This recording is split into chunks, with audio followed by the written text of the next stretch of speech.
بسم اللہ الرحمن الرحیم۔ محترم ناظرین، السلام علیکم۔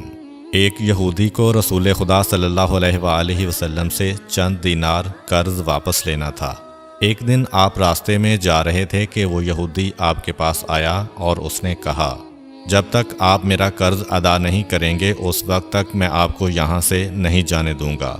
نبی اکرم صلی اللہ علیہ وآلہ وسلم نے فرمایا، اس وقت ادائیگی کے لیے میرے پاس کچھ بھی نہیں ہے۔ یہودی نے کہا، جب تک آپ میرا قرض واپس نہیں دیں گے میں بھی آپ کو یہاں سے جانے نہیں دوں گا۔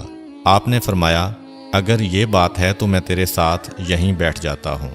یہ کہہ کر آپ اس کے ساتھ بیٹھ گئے۔ جیسے جیسے وقت گزرتا گیا آپ کے صحابہ وہاں جمع ہوتے گئے۔ جب انہوں نے یہودی کی یہ جسارت دیکھی تو انہوں نے اس کو سزا دینے کا ارادہ کیا۔ آپ نے انہیں ہر طرح کی تادیبی کارروائی سے روک دیا اور فرمایا کہ تم دور چلے جاؤ۔ حکم رسول کے تحت صحابہ دور چلے گئے۔ سورج لمحہ بلمحہ گرم ہو رہا تھا اور اس کی تپش سے آپ کو اذیت پہنچ رہی تھی، یہاں تک کہ آپ کے چہرہ اطہر سے پسینہ بہنے لگا۔ اس کے باوجود آپ نے کسی طرح کے غصہ کا اظہار نہ کیا اور کوئی سخت جملہ نہ کہا۔ آپ سارا دن وہیں بیٹھے رہے اور ظہر، عصر اور مغرب و عشاء کی نمازیں وہیں پڑھیں۔ پھر رات چھا گئی۔ آپ نے رات بھی وہیں بسر کی اور فجر کی نماز بھی وہیں پڑھی۔ صحابہ یہودی کو ڈرانے دھمکانے لگے۔ آپ نے فرمایا، تم اس سے یہ کیسا سلوک کر رہے ہو؟ صحابہ نے کہا، یا رسول اللہ، اس کی یہ جرت کہ آپ کو یرغمال بنا کر اپنے پاس بٹھا لے۔ آن حضرت صلی اللہ علیہ وآلہ وسلم نے فرمایا، اللہ نے مجھے اس لیے نہیں بھیجا کہ میں کسی ہم پیمان یا کسی اور پر ظلم کروں۔ جب دن چڑھا تو یہودی نے کلمہ اسلام پڑھتے ہوئے کہا، اشہد ان لا الہ الا اللہ و اشہد ان محمدً عبدہ و رسولہ۔ میں اپنی دولت کا ایک حصہ راہ خدا میں دیتا ہوں۔ میں نے آپ کو اس لیے نہیں روکا تھا کہ میں آپ کی توہین کروں۔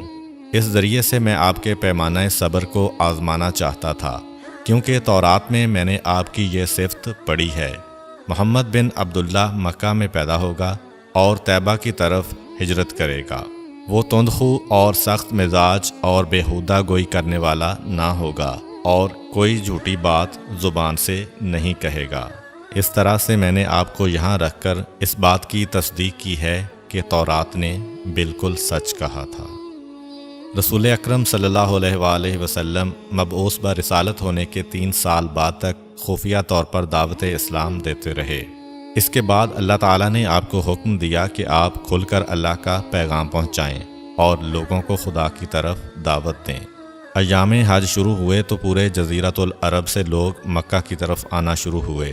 نبی اکرم صلی اللہ علیہ وآلہ وسلم کوہ صفا پر چڑھے اور آپ نے بلند آواز سے فرمایا، لوگو، میں اللہ کا رسول ہوں، تم اللہ رب العالمین پر ایمان لے آؤ۔ لوگ آپ کی طرف متوجہ ہوئے اور انہوں نے تعجب سے یہ اعلان سنا اور سب کی خواہش ہوئی کہ وہ اعلان کرنے والے کو دیکھیں۔ پھر آپ صفا سے اتر کر مروہ آئے اور وہاں پر بھی آپ نے 3 بار یہی اعلان کیا۔ جب ابو جہل نے آن حضرت صلی اللہ علیہ وآلہ وسلم کا یہ اعلان سنا تو اسے سخت غصہ آیا۔ اس نے زمین سے ایک پتھر اٹھا کر آپ کی پیشانی پر مارا، جس سے آپ کی پیشانی زخمی ہو گئی، خون بہنے لگا اور آپ کا پورا چہرہ لہو لہان ہو گیا۔ اس کے بعد تمام مشرکین آپ کو پتھر مارنے لگے۔ نبی اکرم صلی اللہ علیہ وآلہ وسلم مجبور ہو کر کوہ ابو قبیس پر چڑھ گئے اور ایک چٹان کے پیچھے جا کر چھپ گئے۔ مشرکین نے بھی آپ کا تعاقب کیا لیکن آپ انہیں کہیں دکھائی نہ دیے۔ ناکام و نامراد ہو کر انہیں واپس آنا پڑا۔ اسی اثناء میں ایک شخص نے حضرت علی علیہ السلام کو اس واقعہ کی اطلاع دی اور کہا کہ میرا خیال یہ ہے کہ محمد مارے جا چکے ہیں، نعوذ باللہ۔ یہ سن کر حضرت علی علیہ السلام کو شدید دکھ ہوا اور آپ ام المومنین حضرت خدیجہ الکبریٰ سلام اللہ علیہ کے پاس آئے اور ان سے کہا، میں نے سنا ہے کہ مشرکین نے رسول خدا صلی اللہ علیہ وآلہ وسلم پر سنگ باری کی ہے اور بعض لوگوں کا یہ گمان ہے کہ نبی اکرم شہید ہو گئے ہیں۔ آپ روٹی پانی اٹھائیں اور میرے ساتھ انہیں تلاش کرنے کے لیے چلیں، ممکن ہے ہمیں ان کا کہیں نشان مل جائے۔ آپ وادی پر نظر رکھیں اور میں پہاڑ کے دامن میں آپ صلی اللہ علیہ وآلہ وسلم کو تلاش کرتا ہوں۔ آپ روتے ہوئے آگے بڑھے اور آپ کہہ رہے تھے، یا رسول اللہ، ہمیں جواب دیں، آپ کہاں ہیں؟ میری روح آپ پر قربان، آپ کس وادی میں بھوکے پیاسے ہیں؟ آپ نے مجھے اپنے ساتھ کیوں نہ لیا تھا؟ حضرت خدیجہ رو رو کر فریاد کر رہی تھیں، کوئی ہے جو نبی مصطفیٰ کی مجھے خبر دے؟ کیا کسی نے انہیں دیکھا ہے جو مجھے ان کے متعلق بتلائے؟ اس وقت جبریل امین علیہ السلام رسول خدا صلی اللہ علیہ وآلہ وسلم پر نازل ہوئے۔ ان کے پیچھے ملائکہ کی بہت سی صفیں تھیں۔ انہوں نے آن حضرت صلی اللہ علیہ وآلہ وسلم سے کہا، خداوند جبار نے ہمیں آپ کے فرمان کی تعمیل کے لیے بھیجا ہے۔ اگر آپ چاہیں تو ہم اس قوم کو تباہ کر دیں گے اور ان کا دنیا میں کہیں نام و نشان تک دکھائی نہ دے گا۔ رحمت للعالمین نے فرمایا، میں نبی رحمت بنا کر بھیجا گیا ہوں، میں عذاب و انتقام کا حامی نہیں ہوں۔ پروردگار میری قوم کو معاف کر دے، وہ مجھے جانتے نہیں ہیں۔ جبریل امین علیہ السلام نے آن حضرت صلی اللہ علیہ وآلہ وسلم سے کہا، خدیجہ سلام اللہ علیہا آپ کو تلاش کر رہی ہیں۔ خدیجہ کے رونے نے آسمان کے فرشتوں کو رلا دیا ہے۔ آپ انہیں جواب دیں، خدا کی طرف سے اور ہماری طرف سے انہیں سلام پہنچائیں اور انہیں جنت کی بشارت دیں۔ نبی اکرم صلی اللہ علیہ وآلہ وسلم نے خدیجہ و علی کو صدا دی اور انہیں اپنے پاس بلایا۔ دونوں شخصیات آپ کی خدمت میں حاضر ہوئیں۔ انہوں نے آپ کی پیشانی پر پٹی باندھی اور گھر لے آئے۔ جب مشرکین کو معلوم ہوا کہ نبی اکرم صلی اللہ علیہ وآلہ وسلم اپنے گھر آ چکے ہیں تو انہوں نے گھر کا محاصرہ کر لیا اور سنگ باری شروع کر دی۔ حضرت علی علیہ السلام اور حضرت خدیجہ سلام اللہ علیہا آپ کا دفاع کرنے لگے۔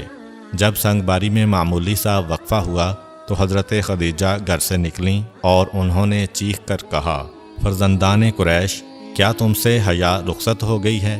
تم اپنے قبیلہ کی معزز اور محترم خاتون کے گھر پر سنگ باری کرنے لگے ہو۔ اگر تمہیں خدا کا خوف نہیں ہے تو دوسرے لوگوں کو اپنے اوپر ہنسنے کا موقع نہ دو اور اپنے لیے ہمیشہ کی ذلت و بدنامی تو نہ خریدو۔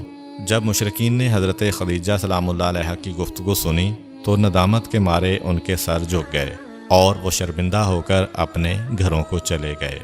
نبی اکرم صلی اللہ علیہ وآلہ وسلم نے دعوت اسلام کا آغاز ان روح فرسا واقعات کے ساتھ کیا تھا۔ آپ پر کروڑوں سلام ہوں۔ آپ نے لوگوں کو گمراہی و ضلالت سے بچانے کے لیے قدم قدم پر تکالیف اٹھائیں اور صدمے برداشت کیے۔ امید کرتا ہوں آپ سب کو میری ویڈیو اچھی لگی ہو۔ اگر ویڈیو اچھی لگی ہو تو چینل کو لائک اینڈ سبسکرائب کرنا اور بیل آئیکن کو دبانا نہ بھولیں تاکہ میری آنے والی ہر ویڈیو آپ تک آسانی سے پہنچتی رہے۔